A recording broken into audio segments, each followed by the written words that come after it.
already prayed for my food. Time to get into the sandwich.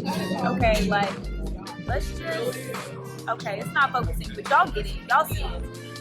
I asked the people specifically, like, did I need to make it more vegan? He's like, no, it already comes vegan. So it's very melty, like, and drippy.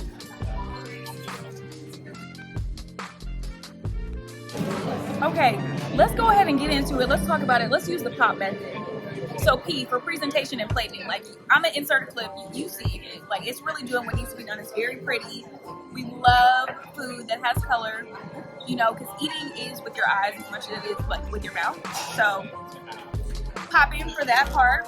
Oh, let's talk about the optics. Like, I really want y'all to get into like how cheesy the melty, the cheesy.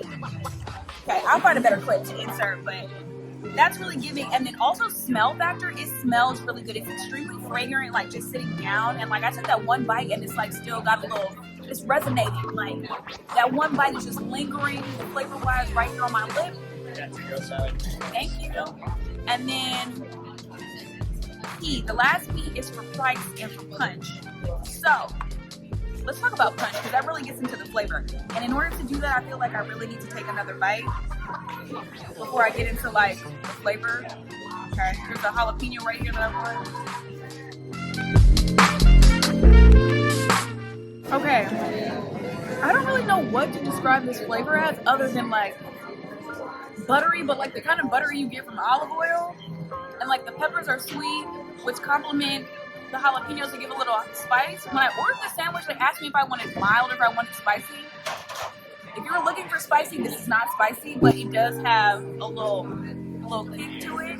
And then when we get into a price, this Philly Shroomsteak on a sesame roll toasted, the hot version, comes up to $15.10. Okay, it's a little on the pricey side, but if I'm full off of it, then it's totally worth it. So at this current stage, I'm gonna say it gets the Sister Girl Tuesday poppin'. And if you have a Mendocino farms by you, I think you should try it out and then let me know in the comment section what you think. Also, you already know, before you go, don't forget to like, comment, share, and subscribe, and I'll see y'all next time.